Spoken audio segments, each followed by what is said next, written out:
Sino ang mga nakakaranas ng ganito mga kasawi ng mga panahon na kabataan natin na pagkapag nanonood tayo ng TV sa kapitbahay dahil hirap na hirap tayo. Yung wala tayong mapapanooran pero gustong gusto natin yung mga palabas. So syempre naman tayo ay naiinganyo na manood sa ating kapitbahay. Pero kapag once na nakanonood na tayo sa kanila pagbukas ng bintana, ang masaklap pa neto ay sinasaraduhan tayo ng bintana dahil ayaw nila na may nanonood sa kanila bintana mga kasawi. Minsan pa nga nakakasama ng loob. Alam nyo ba kung ano mga kasawi? Yung bang pakiramdam mo kapag ka nasa loob ka na ng tahanan na pinapanooran mo, tapos ayaw nila na naandoon ka. Yung feeling nila is parang nakakadiri ka. Yung bang lahat na lang, parang halos lahat nakikita nila. Yun bang pati pa nga tsinelas mo ay gustong gusto nila na parang halos itapon sa labas kasi nga ayaw nila na may nanunood para sa kanila.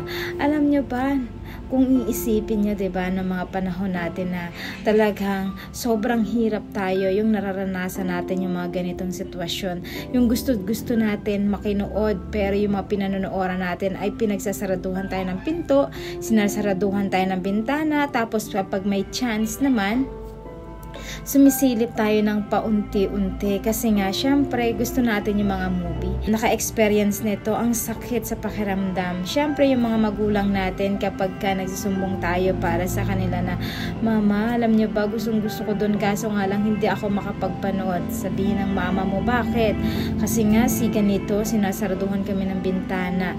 Si ganito, sinasaraduhan kami ng pinto. Yung bang syempre kung nasasaktan tayo ay mas nasasaktan yung magulang natin kasi sila yung unang masasaktan kapag once tayo ay nasasaktan. Alam mo yung pakiramdam na parang sobrang hirap natin, yung bang kala natin, yung bang feeling natin, yung bang inaapakan yung pagkatao natin, pero wala tayong choice kasi mahirap nga lang tayo, diba?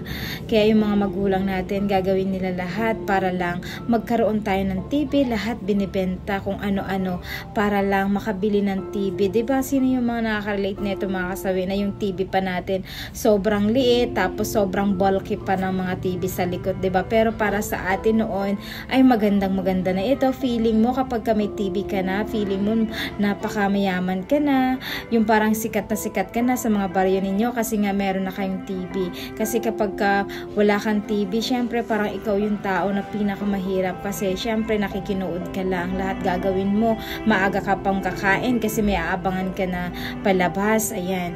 Tapos pupunta ka sa pakatbahay, mag-aabang ka kung nakabukas na ba yung bintana nila or pintuan nila para lang makikinood ka sa kanila, diba? Ang sarap ng feeling na lahat ng ito ay napagdaanan mo tapos ngayon umasinso ka sa buhay.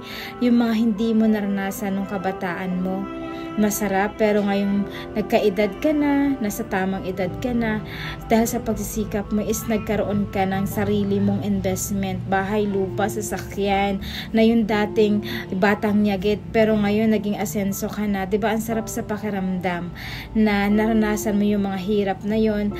Kaya diba naniniwala rin ako sa kasabihan, kapag once na mahirap ang isang tao, ang daming pintong magsasarado sa'yo, ang daming bintana na magsasarado sa'yo kasi dahil walang-wala ka, dahil ang tingin nila sa'yo ay isa kang mahirap lamang mga kasawi, na para bang pinapakita sa'yo na mababang uri ka lang kapag once na mahirap ka. Pero kapag once na ikaw ay nagkapera, umangat sa buhay, ang tingin nila sa'yo, tinitingala ka nila. Kasi iba talaga ang pera ngayon mga kasawi, sinasambayan. Kaya kapag wala kang pera ngayon, mukha ka lang wala sa paningin ng ibang tao. Kaya kung ayaw mong maranasan ang ganito ng mga anak mo, magsumikap ka, iparanas mo yung sarap ng buhay na dati ay nararanasan mo. Kaya wag mo nang iparamdam sa mga anak mo yung mga paghihirap naranasan mo. Pwede mo silang disiplinahin sa mga iba't ibang bagay, pero yung napagdaanan mo dati, sana hindi na rin daranasin ng anak mo. Kasi kung nasasaktan yung anak mo sa bawat sarado ng pinto ng kapitbahay mo, mas lalong doble-doble ang sakit nito kapag nalaman mo na yung anak mo ay sinasaraduhan ng pinto at bintana ng kapitbahay mo mga kasawi. Yun lamang po yung mga content share natin, inspirational talk na mga kabataan days na kung sino yung nakakaalala ng ganito mga kasawi, na masaya na masakit na mahirap na makaranas ng ganitong paghihirap. Kasi sa ating mga kabataan ngayon, magsumikap kayo mag-aral, sipagan ang pag-aaral para pagdating ng araw, hindi nyo to maranasan ng mga anak ninyo. Yun lamang po mga kasawi yung aking advice.